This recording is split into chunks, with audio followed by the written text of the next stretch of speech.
start with the Turkish Lira. It's resuming its drop after a counter-trend rally yesterday. This chart is from Holga.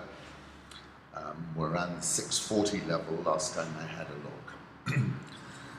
I did an interview with Rochelle Carey of Al Jazeera. It's about 5 minutes talking about Turkey, South Africa, the contagion effect, and my theory that essentially the dollar's been weaponized, and I'm not sure whether it was deliberate and by design or not, but essentially what I was saying in there is it's become the equivalent of a remote controlled drone, and it's sort of targeting a number of emerging market and frontier market economies. Have a listen if you've got a second.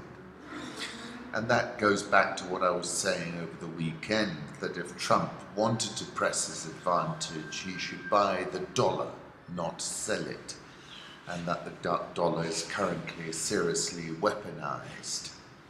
10-day Lira volatility is now above Bitcoin volatility by the most on record, would you believe? This was yesterday's 8% price gain, which is really meaningless when you drop 40. That's from JS Blockland. So it remains under a lot of pressure. I think the issue is, will Erdogan capitulate? I suspect he will. The question is the timing of that capitulation. Today's morning lineup, the Turkish lira is having its best day versus the dollar since October 2008. That was yesterday. You will recall that when the Turkish president fended off a coup attempt 2 years ago, he appealed to his supporters via FaceTime, the Apple video chat. Ironically, now he's saying if they have the iPhone, there is Samsung as an alternative. The comments by the Turkish leader were particularly remarkable, given that several of his top ministers are frequently seen with iPhones. Turkey's lira's crisis tests Erdogan's authoritarian approach.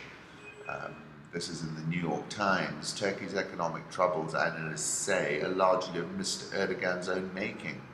They have less to do with his dispute with the United States and the prospect of greater sanctions than with Mr. Erdogan's deepening economic interference as he attempts to bend the logic of monetary policy and global financial markets to suit his political purposes. It's not going to happen, is it?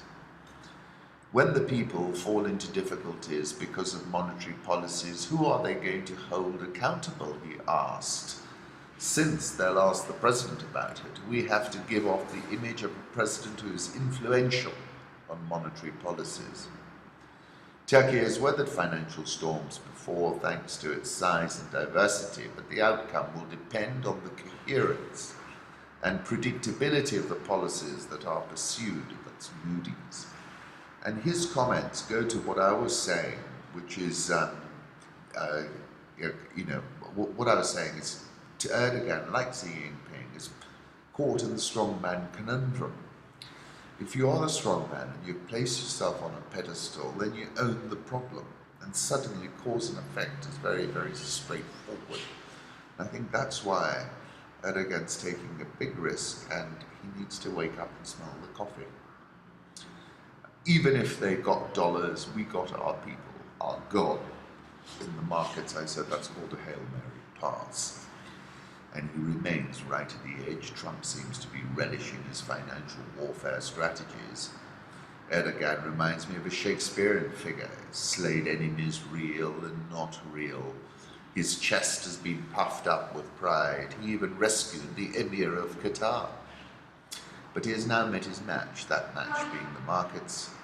And I hope he still has Madame Lagarde's number on speed dial. And the point I was making is such as the ultimate bonfire of populist vanity.